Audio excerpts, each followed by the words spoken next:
The Zirathi were old. They were so old that when their ancestors first flew between the stars, humans were still living in caves and hunting with stones. The Zirathi looked like dragons from human stories. They had scales that shone like jewels, wings that could stretch wider than a house, and eyes that burned with ancient fire. They were proud, powerful, and feared by every species in the galaxy. But the thing they valued most was not their power or their territory. It was their children. The Zirathi did not have many children. A new generation came only once every 100 years, and each time, only a handful of eggs would hatch. These young ones were called Velith, and they were treated like the most precious treasure in the universe. The Zirathi built special nurseries for them in space, floating high above their home world where nothing could reach them. Guards watched over them every moment of every day. Teachers fed knowledge directly into their minds through special machines.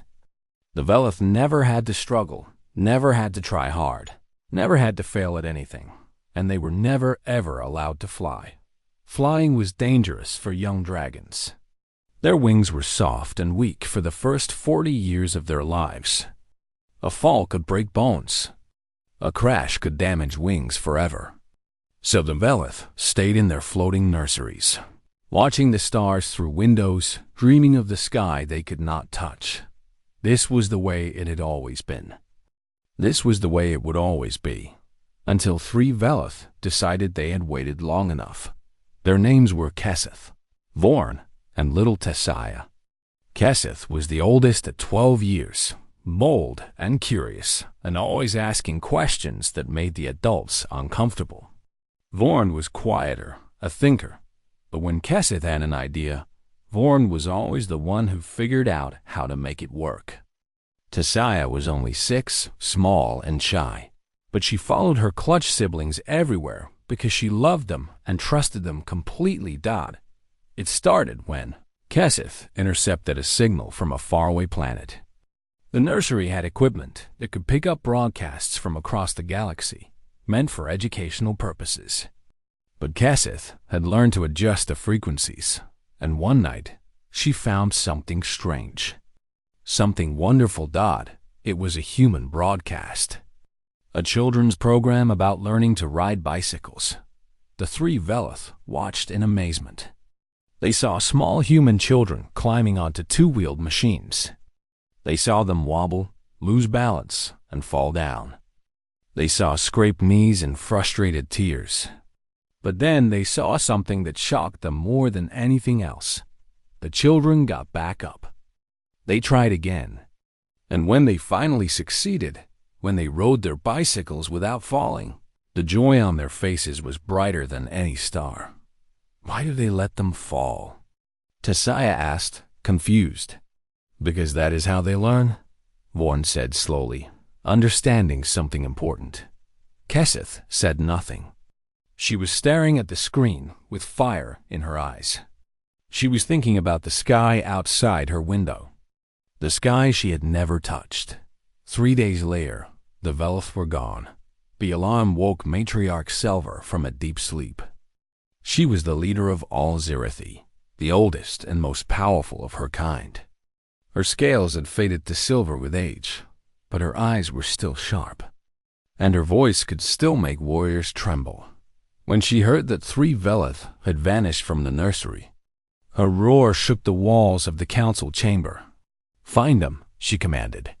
"Find them now." The search began immediately. Every Zirathi ship spread out across the sector. They questioned every species, threatened every government. The Velmari swore they knew nothing. The Kreth protested their innocence. The smaller species cowered and offered to help search. But there was no trace of the Velith. Anywhere. Then a young technician found something in the nursery's records. A maintenance shuttle was missing. It was small, old, and barely functional. It should not have been able to go far. But when they traced its flight path, they found that it had jumped to hyperspace just before disappearing. The destination was a planet called Earth. Selvar had heard of Earth. It was a small world, mostly water inhabited by a young species called humans. They had only discovered space travel recently, and they had only been part of the galactic community for 15 years. They were considered unimportant by most standards. Harmless, insignificant. Why would the Velith go there? It did not matter. What mattered was getting them back. Silver contacted Earth's government and demanded answers. The humans seemed genuinely confused. They had not detected any unauthorized vessels entering their system. They had no idea what she was talking about. They promised to investigate immediately. "You have one rotation cycle," Silver told them, her voice cold as space. "One cycle to return my younglings. If you fail, I will come to your world myself, and I will burn it until nothing remains." The human ambassador went pale but did not look away. "We will find them, matriarch. Please, give us time." Silver ended the communication without responding. She did not believe the humans had taken the Velith. They were too weak, too primitive for such a thing. But someone had taken them to that planet, and she would discover who docked. She stood at the window of her flagship and looked out at the stars. Somewhere out there, 3 young dragons were lost and alone. 3 precious children who had never known hardship, never faced danger, never learned to survive on their own. She imagined them frightened and crying, calling out for help with their mind voices, wondering why no one came to save them, if they were harmed, if even one scale was damaged. She would make the entire galaxy pay. What Silver did not know, what she could not imagine, was that her Velith were not frightened at all. They were not crying or calling for help. At that very moment, in a field on a small farm in a place called Montana, 3 young dragons were doing something they had never done before. They were playing, and they were laughing. But Silver would not discover this for another day. For now, she prepared for war, never suspecting that the greatest threat to her understanding of the universe was not an enemy army or a hostile species. It was 7 human children with homemade kites, and the simple belief that everyone deserved a chance to fly. Commander Tyrell Jin had seen many strange things in his career. He had made first contact with species that communicated through color changes. He had negotiated peace treaties between empires that had been at war for centuries. He had once spent 3 weeks resolving a diplomatic crisis caused by a sentient fungus that did not understand the concept of personal space. But this assignment was different. This was 3 missing dragon children and an angry matriarch who could actually destroy Earth if she wanted to. Tyrell's shuttle flew low over the Montana landscape. Below him stretched endless fields of green and gold, dotted with farmhouses and barns. Mountains rose in the distance, their peaks still white with snow even in summer. It was beautiful and peaceful, the kind of place where nothing exciting ever happened. According to the tracking data, the stolen Zirethi shuttle had landed somewhere in this region. The signal had gone dead after that, but the coordinates were precise enough. Tyrell's destination was a ranch owned by a man named Marcus Webb. The file on Marcus was not very interesting. He was 63 years old, a widower whose wife had passed 5 years ago. He raised cattle, kept too many dogs, and had a reputation in the local community for being kind but stubborn. Neighbors described him as the sort of man who would help anyone in trouble. Whether that person was a lost traveler, a wounded animal, or apparently a group of runaway alien children. The shuttle landed in a clearing near the main farmhouse. Tyrell stepped out and immediately noticed the dogs. There were at least 8 of them, all different sizes and breeds, all watching him with curious but friendly eyes. They did not bark. They just wagged their tails and waited. A man walked around the corner of the barn. He was tall and weathered, with gray hair under a worn hat and hands that showed decades of hard work. He carried a glass of something yellow and cold. "You must be the government fellow," Marcus Webb said. Figured someone would show up eventually. Want some lemonade? Tyrell opened his mouth to deliver his prepared speech about planetary emergency and interstellar consequences. Then he heard something that made him stop. Laughter. Not human laughter, but something similar. A rumbling, chittering sound that seemed to vibrate in his chest. It was coming from behind the barn. What is that? Tyrell asked. Marcus smiled. Why don't you come see for yourself? They walked around the barn and into a wide field that stretched toward the foothills. Tyrell stopped and stared. He forgot about his mission. He forgot about the angry matriarch and her threats. He forgot everything. Nevelith were there. All three of them. They were bigger than he had expected. Each one was about the size of a pickup truck, with scales that caught the afternoon sun and threw rainbows across the grass. Their wings were folded against their sides, delicate and thin, not yet strong enough for flight. Their eyes were large and bright, filled with an intelligence that was easy to see. They were wearing harnesses. The harnesses were made of leather and rope. Clearly handmade, and attached to each harness was a kite. But these were not normal kites. They were huge, reinforced with wooden frames, designed to catch as much wind as possible. And around the dragons, running and laughing and shouting encouragement, were 7 human children. The oldest looked about 12. A girl with dark hair pulled back in a ponytail. She was directing the others like a general commanding an army. The youngest was maybe 6, a small boy with red cheeks who kept falling down and getting back up without complaint. As Tyrell watched, the children lined up in a formation. The girl shouted something, and they all began to run together, pulling the ropes attached to the smallest dragon's harness. The kite caught the wind. The dragon spread its wings, and it lifted off the ground, only a few feet. Only for a moment. But the dragon rose into the air, wings spread wide, held aloft by the wind in the kite and the running children below. The sound it made was pure joy, a telepathic burst of happiness that Tyrell felt in his mind like warm sunlight. I'm flying, the young dragon projected. I'm really flying. Then the wind shifted, and the dragon came back down, landing awkwardly but safely in the soft grass. The children cheered. The dragon chittered with laughter. The other 2 dragons crowded around, their mental voices overlapping with excitement. My turn. My turn next. Did you feel it? Did you feel the wind? Again. Let's do it again. Tyrell turned to Marcus. How long has this been going on? About 5 days now, Marcus said calmly. They showed up in my north pasture, scared and confused. Their little ship was broken, and they didn't know what to do. I brought them some food, let them rest in the barn. My grandkids are visiting for the summer, and well, kids are kids, I suppose. They all became friends pretty quick. The matriarch is going to destroy Earth if we don't return them. Marcus nodded slowly. I heard about that. Seems like an overreaction, if you ask me. You don't understand. The Zirathi consider their young sacred.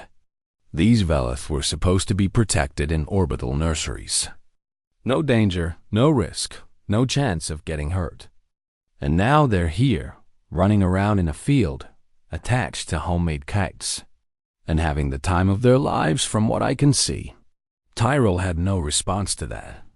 He watched as the children reset the kites for another attempt. The Velith were bouncing with excitement, their tails swishing through the grass.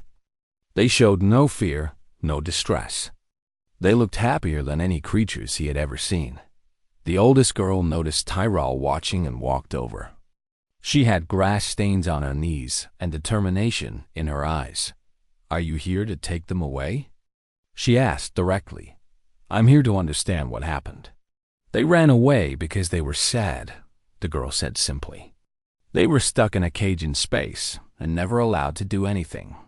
They saw a show about kids learning to ride bikes, and they decided they wanted to learn things too. So they came here. To Earth? Why Earth? The girl shrugged. The signal came from here. And they said humans seemed nice. They said we let our children fall down and get back up. And that seemed better than never falling at all. Tyrell looked back at the field. The middle-sized dragon was taking its turn now, wings spread, laughing as the children pulled it into the air. For just a moment, it truly flew. He thought about the matriarch and her warships. He thought about ancient traditions and protected nurseries and fear of failure. And he wondered if maybe, just maybe, a group of human children understood something that an ancient species had forgotten. He pulled out his communicator. "Command, this is Jin. I found the Velith. They're safe. But we're going to need a different approach here. A very different approach." The sun was setting over the Montana hills, painting the sky in shades of orange and pink. Commander Tyrell Jin sat on the porch of the farmhouse with Marcus Webb, watching the Velith and the children play in the fading light. He had spent the entire afternoon observing them, trying to understand what had happened here. The oldest Velith, Cassith, had finally agreed to explain everything. Her mind voice was clear and strong as she told her story, and the other humans gathered around to listen. "We were not kidnapped," Cassith began. "We chose to leave." She described the nursery in space, the floating prison where Velith spent the first 40 years of their lives. It was comfortable and safe. They had everything they needed. Teachers put knowledge directly into their minds, so they never had to struggle to learn. Guards protected them from every danger, so they never had to be brave. Their wings were kept folded and still because flying was too risky for young dragons. "We were not allowed to try anything," Cassith said. "If something was difficult, the adults did it for us. If something was dangerous, we were kept away from it. We were told this was love. We were told this was how precious children should be treated." Vorn, the quiet middle dragon, continued the story. Then Cassith found the human broadcast. It was a simple program, meant for young children. It showed human younglings learning to ride bicycles. Tyrell nodded. He remembered those programs from his own childhood. "We did not understand at first," Vorn admitted. "We saw children fall down and hurt themselves. We saw them cry. We expected the adult humans to stop the activity, to protect them from the danger. But that is not what happened." Little Tessiah chirped softly, her mind voice shy but clear. "The children got up again. They were hurt, but they got up. And they tried again. And when they finally succeeded, when they could ride without falling, they were so happy. Happier than we had ever seen anyone. We realized something important," Cassith said. "The joy was not just from riding the bicycle. The joy came from learning, from struggling, from failing and trying again until they succeeded. The humans let their children experience that joy. Our adults never let us experience anything." The dragons had watched more human broadcasts after that. They saw children learning to swim, to climb, to read, to play musical instruments. They saw the falls and the failures and the frustrations. But they also saw the triumphs, the moments of breakthrough, the pride of accomplishment, and they wanted that for themselves. "We knew it was wrong to leave," Cassith admitted. "We knew there would be trouble, but we could not spend another day in that nursery, watching the stars through a window, dreaming of a sky we would never touch." Stealing the maintenance shuttle had been Vorn's idea. The navigation was difficult, and the jump to hyperspace was rough. They had aimed for Earth because that was where the broadcast came from. When they landed in Marcus Webb's field, the shuttle was broken beyond repair. "We were scared," Tessiah said quietly. "We did not know what to do. We did not know if the humans would be kind or cruel. We did not know anything about this world." Marcus had found them the next morning. He had not screamed or run away or called for weapons. He had looked at 3 frightened dragon children and seen exactly what they were: lost kids who needed help. He brought us food, Kesseth remembered. Strange food, but good. And he talked to us gently, even though we could not talk back at first. He let us rest in his barn with soft hay and warm blankets. He treated us like we mattered. The human children had arrived later that day. Marcus's grandchildren and their friends, visiting for the summer. They had been surprised by the dragons, but not afraid. Children, it seemed, adapted faster than adults. Within hours, they were playing together. The human children asked us what we liked to do, Vorn said. We did not know how to answer. We had never been asked that question before. But Tisaya had been staring at the birds in the sky. She had been watching them swoop and glide on the wind. And she had said, very quietly, that she wished she could fly. Elena, the 12-year-old, had understood immediately. Your wings don't work yet? She had asked. They are too weak. We cannot fly for many more years. Elena had been quiet for a long time. Then she had smiled and said, I have an idea. The kite harness system had taken 2 days to build.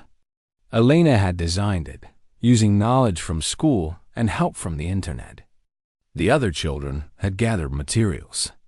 Marcus had contributed leather and rope and tools. Even some neighbor kids had joined in. Once word spread that there were really friendly dragons at the web farm, the first test had been terrifying and wonderful.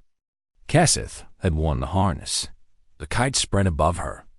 The children had run with all their strength, and for just 1 second, Kesseth's feet had left the ground. It was nothing like real flight. It was clumsy and awkward and lasted less than a heartbeat. But for Kesseth, it was everything. I felt the wind under my wings, she said, her mind voice thick with emotion. I felt what it could be, what I could become. For the first time in my life, I understood what flying would feel like. They had practiced every day since then. The children improved their technique. The dragons grew stronger and braver. Each flight lasted a little longer, went a little higher. They fell sometimes. They got bruises and scrapes. But they also got better. Yesterday, Tisaya stayed in the air for almost 10 seconds. Elena reported proudly. Tomorrow, we're going to try using a thermal. There's a good one that forms over the south ridge in the afternoon. If we time it right, we might get real lift. Tyrell looked at the small dragon, then at the girl who spoke of teaching her to fly as though it were the most natural thing in the world. These were just children, human and dragon alike. But they had accomplished something that the ancient Zirathi had never attempted. They had given Nevelith a taste of the sky. The matriarch will come tomorrow, Tyrell said quietly. She wants her children back. Kesseth's scales rippled with fear, but she stood tall. We knew she would come. We are ready to face her. She might take you back to the nursery. Perhaps. But she cannot take away what we have learned here. She cannot take away what we have felt. Kesseth looked at the human children, at Marcus, at the field where she had lifted into the air for the first time. We know now that falling is not failure. We know that trying is not foolishness. Whatever happens next, we know that. Elena reached out and put her hand on Kesseth's great-scaled shoulder. We won't let them put you back in a cage, she said fiercely. We'll figure something out. Kesseth's rumbling laugh was sad but grateful. Little human, you cannot fight the matriarch. Maybe not, Elena admitted. But I can try. That's what we do, right? We try. The sun disappeared behind the mountains, and the first stars appeared in the darkening sky. Tomorrow would bring the matriarch and her warriors. Tomorrow would bring consequences and confrontations. But tonight, in a field in Montana, 3 dragon children and 7 human children sat together and watched the stars come out, dreaming of the sky they had begun to claim as their own.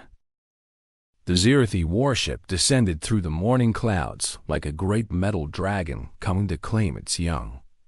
It was black and silver, shaped like a serpent with folded wings, and it was larger than the entire town that lay in the valley below.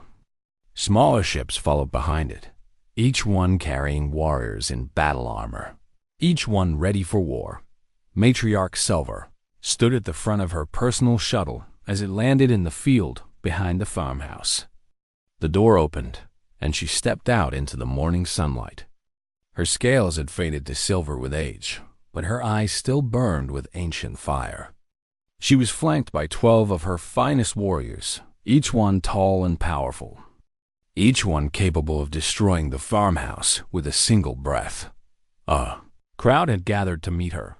Marcus Webb stood at the front, calm and steady, holding a glass of lemonade as though this were any other day. Behind him stood Commander Tyrol Jin, sweating despite the cool morning air. The 7 human children were there too, standing in a protective circle around the 3 Velith. Selver's eyes found her younglings immediately. She scanned them for injuries, for signs of abuse, for any evidence of harm. What she saw confused her deeply. The Velith looked healthy. Their scales were bright and clean. Their eyes were clear and sharp. They stood tall and confident in a way she had never seen in nursery-raised younglings. And strangest of all, they did not seem afraid of her. "Honored Matriarch," Kesseth projected formally, "we welcome you." Selver's voice was cold. "You have caused much trouble, little ones. The entire galaxy has been searching for you. Wars have nearly been started. I have threatened to destroy this world." "We know," Kesseth replied. "We are sorry for the worry we caused. But we are not sorry for leaving." Before Selver could respond to this shocking statement, Tessiah bounced forward excitedly. "Matriarch! Matriarch! Watch what we can do." The warriors tensed, expecting an attack. But Tessiah was already running toward the center of the field, where the kites and harnesses waited.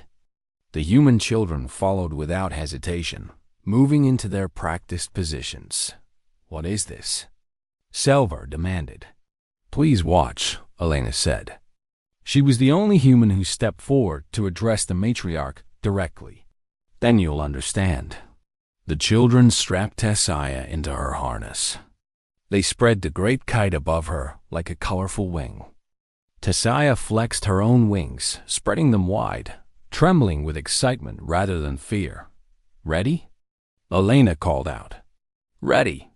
Tessiah projected. "Then run." The children ran. Their feet pounded against the grass. The ropes went tight. The kite caught the wind, and Tessiah spread her wings to catch even more. For a moment, nothing happened. Then Tessiah lifted off the ground. It was not true flight. Her wings could not support her yet. But with the kite providing lift and the children providing speed, she rose into the air. 1 meter. 2 meters. 3 meters. Her wings caught a gust of wind, and she banked left, adjusting her angle like a natural flyer. The sound she made was pure joy. A telepathic burst of happiness so strong that even the warriors felt it. "I'm flying! Look at me! I'm really flying!" She stayed aloft for almost 15 seconds before the wind shifted. The children adjusted, slowing down carefully, bringing her back to Earth in a gentle landing. Tessiah stumbled but did not fall. She turned back to her clutched siblings with eyes shining like stars. "Did you see? Did you see?" Kesseth and Vorn crowded around her, their mental voices overlapping with pride and excitement. The human children cheered and laughed and hugged each other. Selver watched in silence. Her warriors watched in silence. No one knew what to say. Finally, the matriarch spoke. "They will be injured. This activity is dangerous." "Probably," Marcus agreed, stepping forward. "Scrapes and bruises, most likely. Maybe a sprain if they're unlucky. Kids are tough, though. They bounce back. We do not allow our Velith to bounce back. We keep them safe." Marcus met her ancient eyes without flinching. With respect, ma'am, safe and protected aren't the same thing. Explain. Well, you can keep a child safe by never letting them do anything. Lock them in a room, feed them through a slot, never let them take any risks. They'll be safe, sure, but they won't be living. They won't be learning. They won't be growing into what they're supposed to become. He gestured toward the Velith, who were now helping the children reset the kites for another demonstration. Look at your younglings, matriarch. Really look at them. Have you ever seen them this happy? This confident? This alive? Selvar did not answer, but her silence was answer enough. Vorn took his turn next, and then Kesseth. Each flight was longer than the last. Each landing was more controlled. The Velith were learning, improving, growing stronger with every attempt. And every time they fell, they got back up again. The warriors began to shift uncomfortably. Some of them had Velith of their own in the orbital nurseries. Some of them remembered their own childhoods, countless years ago, before the rules had become so strict. Had they ever been allowed to play like this? Had they ever been allowed to fail? Elena approached Selvar again. The matriarch towered over her, massive and ancient and powerful. But Elena did not seem afraid. Kesseth learned to bank left yesterday, she reported, as though speaking to an interested parent. Today we're going to try a real thermal. There's a good one that forms over the south ridge in the afternoon. If we time it right, we might get real sustained lift. You speak of teaching my Velith as though it were normal, Selvar observed. Isn't it? No one teaches Zirathi younglings. We protect them. We give them knowledge through machines. We keep them from harm. Elena tilted her head. But then how do they learn? They do not need to learn. They are given everything they need. That's not the same thing. Elena pointed it to Saya, who was currently trying to explain the feeling of flight to an intrigued warrior. She can feel when the wind changes now. She knows how to adjust her wings to catch a gust. She knows how to land without falling. Nobody gave her that. She learned it. By trying, by failing, by trying again. Selvar was quiet for a long moment. Then she asked a question that surprised everyone. Why are you not afraid of me? Elena shrugged. Should I be? I am the matriarch of the Zirathi. I have lived for thousands of years. I could destroy your world. You could, Elena agreed. But then, who would help them learn to fly? Something shifted in Selvar's ancient eyes. For the first time in centuries, someone had made her stop and think. A small human child had challenged her, not with weapons or threats, but with a simple question. Who would help them learn to fly? The answer was obvious. In all the thousands of years of Zirathi history, no one had. No one had thought to try. No one had believed the Velith needed to learn anything at all. But these humans, these infant creatures on their infant world, had looked at 3 frightened dragon children and seen exactly what they needed. Not protection, not control, not safety, just a chance to try. The matriarch turned to her warriors. Stand down, she ordered quietly. There will be no conflict here today. Then she did something that shocked everyone watching. She walked into the field, sat down in the grass, and watched as the children prepared for another flight. Marcus Webb appeared beside her with a second glass of lemonade. It's good, he said. Made it fresh this morning. Selvar took the glass. She looked at it for a moment, then took a small sip. It is not entirely unpleasant, she admitted that, and in the field before her, a young dragon lifted into the summer wind, held aloft by hope and courage, and 7 human children who believed that everyone deserved a chance to touch the sky. Matriarch Selvar stayed for 3 days. She told her fleet to hold position and told her council. She was conducting a detailed investigation. But the truth was simpler than that. She was watching. She was learning. And slowly, carefully, she was beginning to understand. On the first day, she watched the Velith practice with their kites. She saw them fall and get up again. She saw them laugh at their own mistakes. She saw them encourage each other and celebrate each small success. By evening, Tessia could stay aloft for nearly 30 seconds. By the next morning, she managed a full minute. On the second day, Silver spoke with Marcus Webb. They sat on the porch while the children played in the field. And she asked him questions about human child-rearing. How did humans teach their young to walk? By letting them fall. How did they teach them to speak? By letting them make mistakes. How did they teach them courage? By letting them face small fears so they could grow strong enough to face big ones. We tried to make our Velith perfect, Silver admitted. We gave them everything and protected them from all hardship. We thought we were showing them love. You were, Marcus said. Just not the kind they needed. On the third day, Silver made her decision. She gathered everyone in the field for an announcement.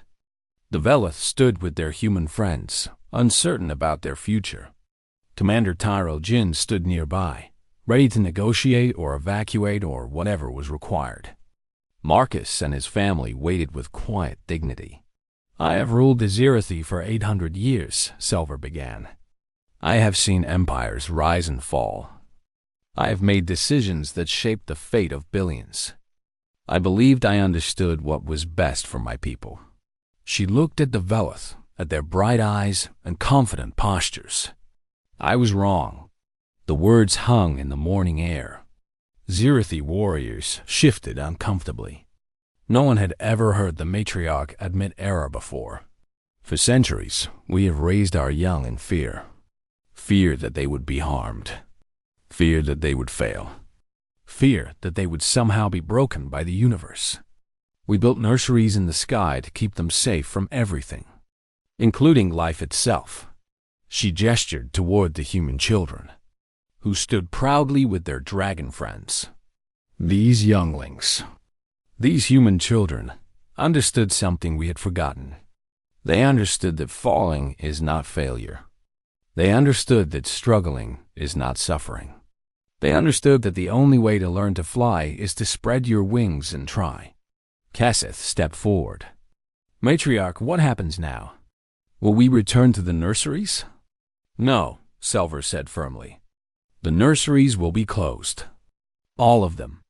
Gasps rose from the warriors. This was unprecedented. The orbital nurseries had existed for thousands of years. They were tradition. They were sacred. But matriarch, one warrior protested. The Velith could be hurt. Yes, Silver agreed. They could. They could fall and bruise their wings. They could fail and feel disappointed. They could struggle and grow frustrated. She paused, looking at Tessia. They could also learn to fly. The formal announcement came later that day.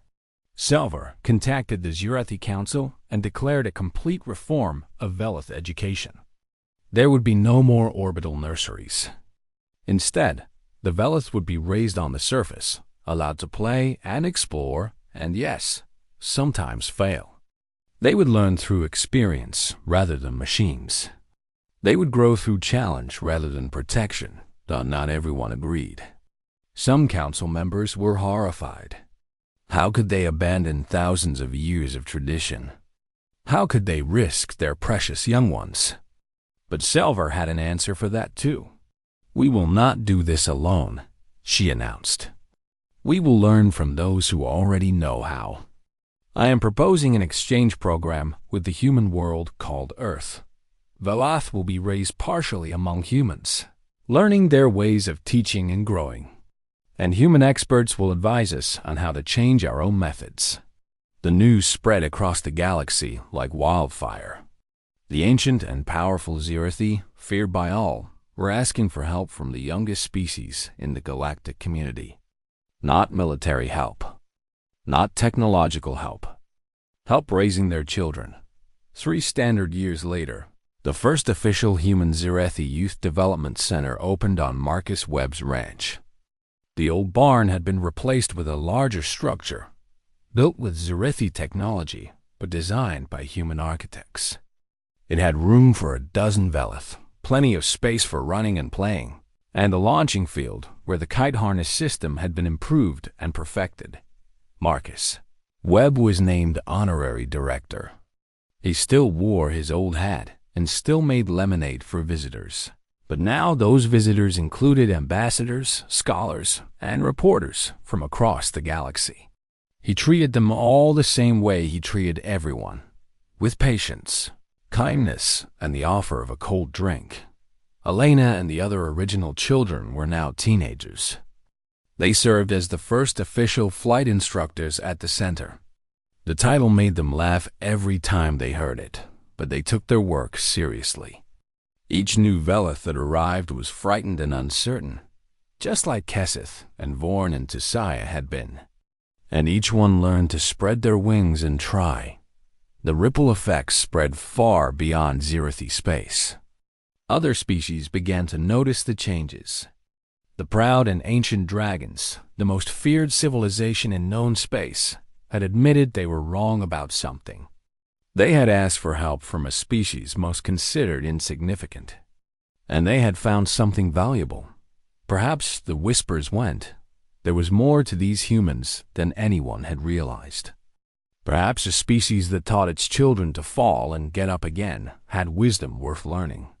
Delegations began arriving on Earth to study human education methods. Trade agreements were negotiated. Alliances were formed.